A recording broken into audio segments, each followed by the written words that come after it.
And here we have everyone's favourite totalitarian fascist, Humza Yousaf, just kind of throwing a little bit of petrol on the fire. Scotland may ditch monarchy and replace King Charles, says SNP frontrunner Humza Yousaf. Now, again, I've just recorded the Lizzo video talking about why you should be culturally aware of certain religious demographics within this nation. There's certain things you can say and certain things you definitely can't say, and vice versa, depending on who you're talking to.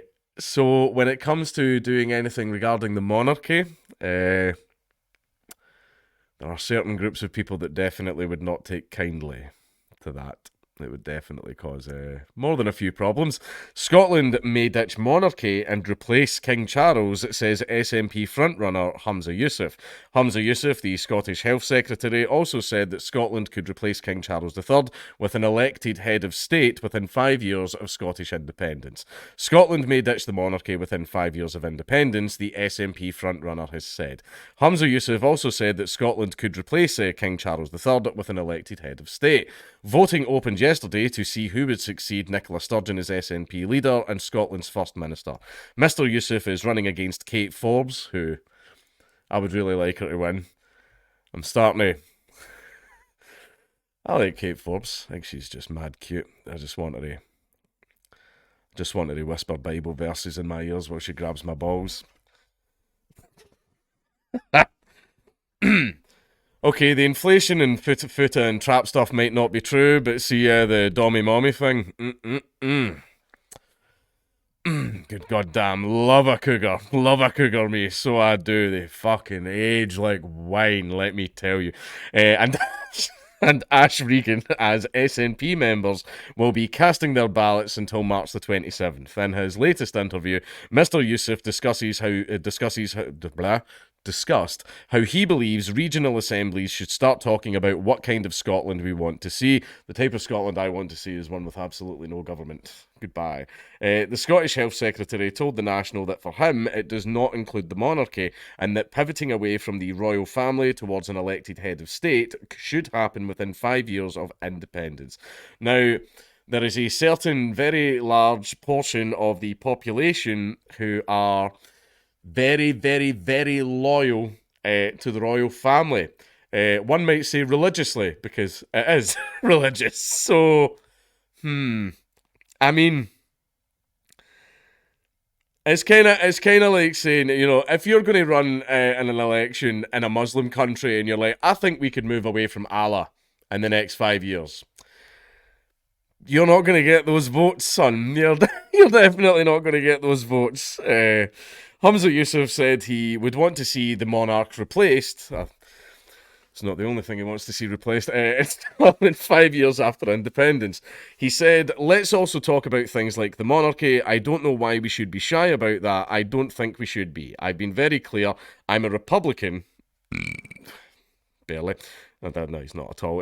That's never been anything I've hidden. He added that he would be keen. Democratic republics are an absolute failure, by the way. The French Revolution and World War I was some of the worst things to happen to Western civilization. He added that he would be keen to move to a new Scottish currency as quickly as possible. He added, but let's absolutely, within the first 5 years, consider whether or not we should move away from having a monarchy to an elected head of state. He said he considers himself a citizen, not a subject. I bet you do, son. Mr. Yousaf is the front-runner in the SNP election after former front-runner Miss Forbes triggered a major row over her views on gay marriage.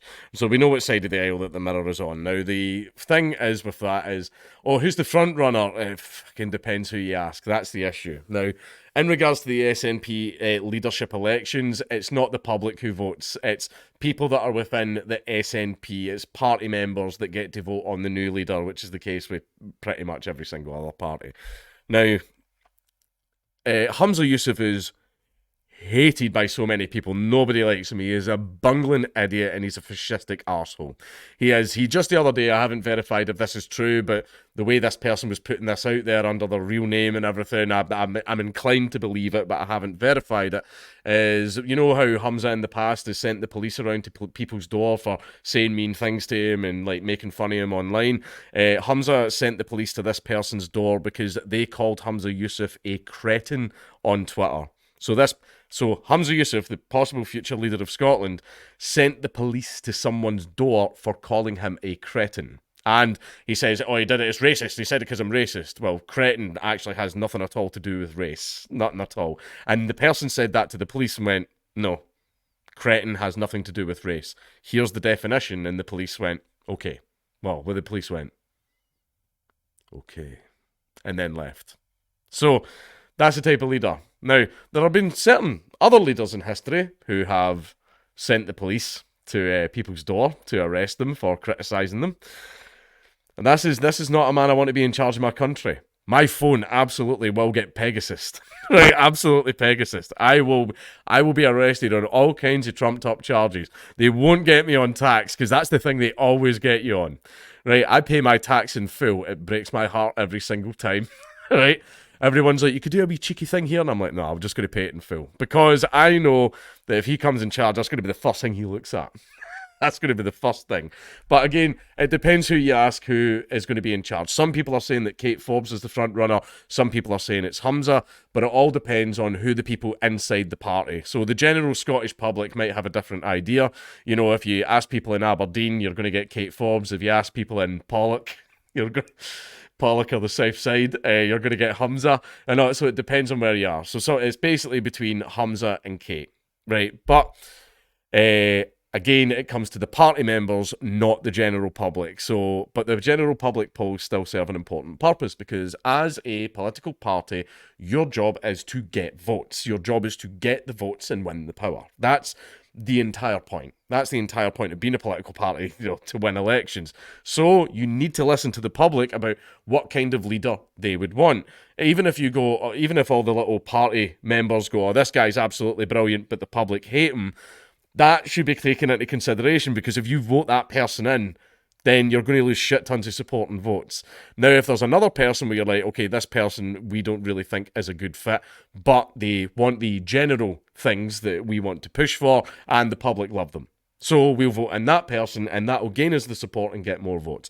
That would be the smart thing to do. So basically, the death knell for the SNP would be to bring Humza in. And in talking to people in the party, they fucking know that, right? But everyone's like, oh yes, let's get the brown man in, and we're going to look so virtuous and like that type of stuff, right? But then you're getting smart people in the SNP, and they were like, guys, people hate him. Like, people do not like him, and he has an awful fucking track record, right? I don't think it's the best call, but apparently if people say stuff like that, they get called racist, and then they start trying to push them out the party or get them disinvited from events. Thought I wouldn't find out. But yeah, that type of thing. So, but that would be the smart thing to do. The smart thing to do would be to vote in the leader who is going to get the job done and get the most votes. Unfortunately, the SNP are not smart.